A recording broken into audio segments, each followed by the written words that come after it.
Assalamualaikum warahmatullahi wabarakatuh. Bismillahirrahmanirrahim. Alhamdulillahi rabbil alamin. Allahumma sholli ala sayyidina Muhammadin wa ala alihi wa sahbihi ajma'in. Wa la khawla wa la quwwata illa billahil aliyyil azim. Amma ba'du. Saudara-saudaraku sebangsa setanah air yang saya cintai, saya banggakan, bertemu lagi dengan saya, Agus Semar dari lereng Gunung Slamet di Banyumas, Jawa Tengah. Hari ini hari Rabu 9 Agustus 2023. Beredar flyer di sejumlah grup WhatsApp saya yang isinya adalah sebuah pengumuman adanya perjalanan dakwah atau rihlah dakwah dari Al-Habib Umar bin Hafid di Indonesia pada pertengahan Agustus. Ini lengkap flyer ini, ada jadwal-jadwalnya, tanggal-tanggal, waktu dan tempatnya. Ini saya baca dulu ya. 19 Agustus di mana ini? Citotol, Jakarta Selatan. Tanggal 21-22 Agustus di Masjid Istiqlal. 23 Agustus di Surabaya. 20 Agustus di Jakarta Selatan. 22 Agustus di Jombang. 23 Agustus di Palangkaraya, Kalteng. 21 Agustus di Jakarta Pusat. 22 Agustus di Gresik. Dan seterusnya. Banyak ya. Terkait dengan hal ini, saya ingin mengusulkan kepada pemerintah kita, khususnya mungkin Menteri Agama dan juga Menteri Luar Negeri, dan juga Menteri Dalam Negeri atau kementerian lain yang terkait lah. Ini saya kira adalah momen yang bagus, momen yang pas untuk berbicara dengan beliau Habib Umar bin Hafid besok. Dalam rangka atau terkait bagaimana Indonesia bisa membantu pemulihan negara Yaman. Sebagaimana kita tahu bahwa Yaman sampai hari ini masih didera perang saudara yang berkepanjangan, sangat parah, sehingga mengakibatkan krisis kemanusiaan yang sangat akut, kemiskinan yang sangat akut, akibat perang saudara antar sesama warga Yaman.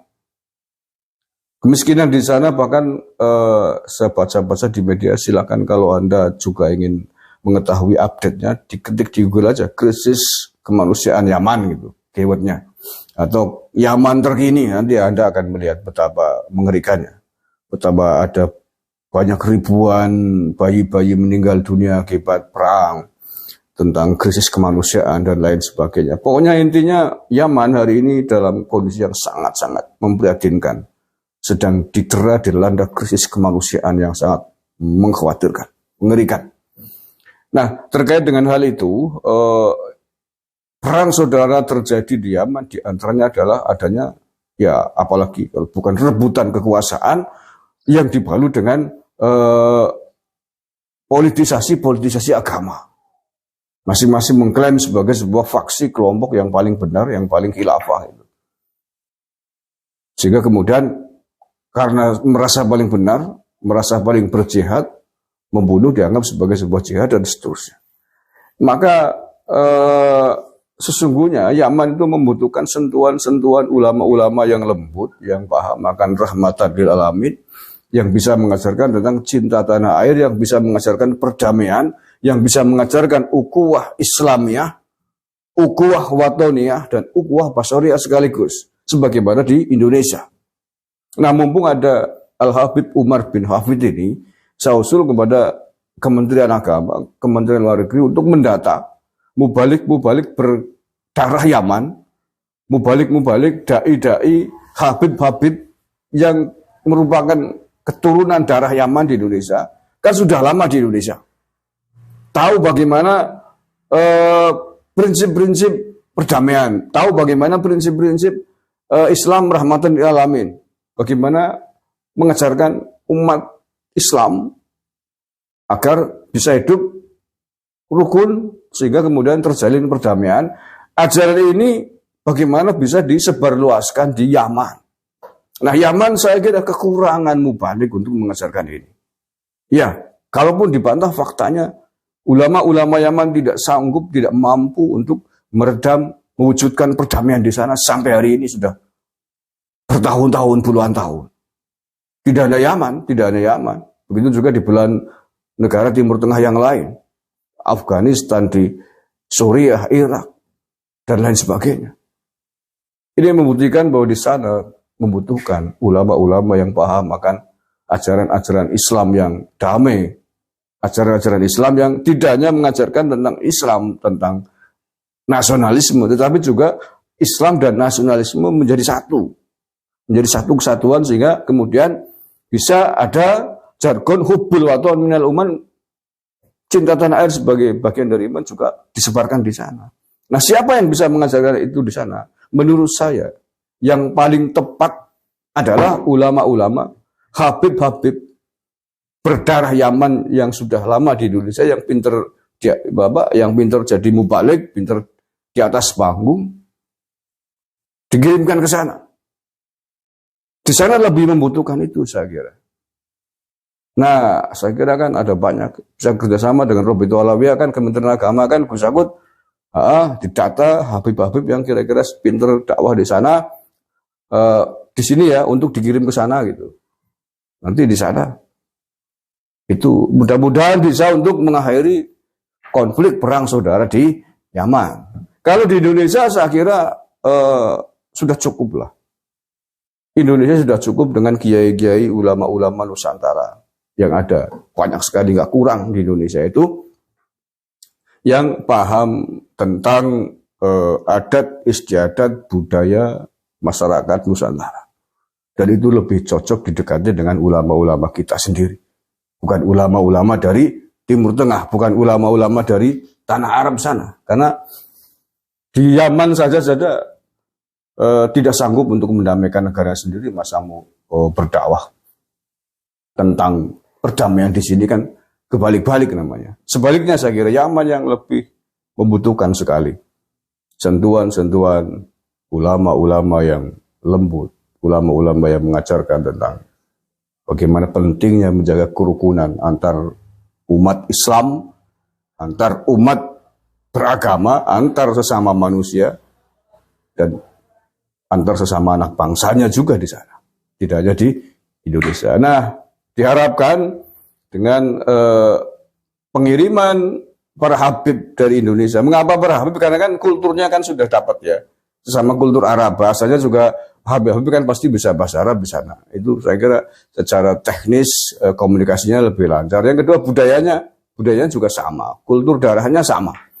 Saya kira lebih tepat para habib-habib di Indonesia untuk dikirimkan secara bergelombang ke Yaman untuk berdakwah di sana. Untuk hitungan waktu yang tidak ditentukan, terserah sebetahi gitu loh. Kalau perlu di sana lebih nyaman, di tanah leluhurnya di sana lebih betah, lebih kerasan, ya udah biarin aja pindah sekalian nggak apa-apa. Ya, biar nanti Yaman berkepanjangan. Kalau nanti hanya sebentar di sana baru aja belum, ibarat orang nanam tanduran gitu, belum tumbuh bijinya, tinggal pergi kan, tidak dirumatkan, nanti mubazir. Makanya tanami, disiangi, disiram, kalau perlu sekalian bikin rumah di situ. Nah, itu saya kira bagus. Nah, itu ya, saya kira yang lebih membutuhkan untuk sentuhan-sentuhan dakwah agar Yaman damai, Yaman aman dan tentram, itu ya di sana itu, di Yaman itu. Membutuhkan ulama-ulama yang sudah terbukti sanggup menebarkan perdamaian dan kebersamaan. Dan itu adalah Indonesia. Dan para habib di Indonesia kan sudah sangat lama lahir di sini. Walaupun keturunan imigran Yaman, tapi kan lahir di sini, sudah makan asam garamnya Indonesia, sehingga kemudian bisalah menebarkan kedamaian yang pernah dicecap di Indonesia. Kalau di sini menebarkan provokasi, seperti juga halnya kayak di tanah-tanah Arab sana yang sekarang timbul konflik perang saudara, ya berarti ya memang harus berarti perlu dididik kembali gitu. Ya kalau di sini nggak bisa dididik, ya nggak apa-apa, didik aja sekalian di sana, dididik di Yaman biar ngaji dengan Habib Umar bin Hafid. Itu usul saya ya. Ini kesempatan emas, saya kira ada Habib yang lembut dari Yaman, Habib Umar, untuk mendata, monggo kerjasama dengan Robitul Alawiyah, mencari didata siapa sajalah Habib-habib yang sekiranya mampu ilmunya bahasanya untuk bisa berdakwah di Yaman. Ya misalkan Taufik Sekaf, Hanif Alatas, Bahar Semit, Muhammad Rizik Shihab misalkan. Yang halus-halus ya monggo di data-data. Ya kan. Jadi kan itu namanya nanti mengembalikan berkah Indonesia di tanah Yaman. Saya khawatir kalau di sini sering dikunjungi oleh dai-dai dari tanah Arab sana, di sini tidak ketat, siapa saja boleh masuk, malah berbahaya, bisa jadi bumerang nanti malah. Ya Indonesia saya lihat terlalu lemah penyaringannya terhadap mubalik-mubalik dari tanah Arab. Belum lama ini kemarin apa itu? Siapa Syekh Asim siapa itu kemarin di sini juga begitu, masuk di sini tiba-tiba gembar-gembor bid'ah.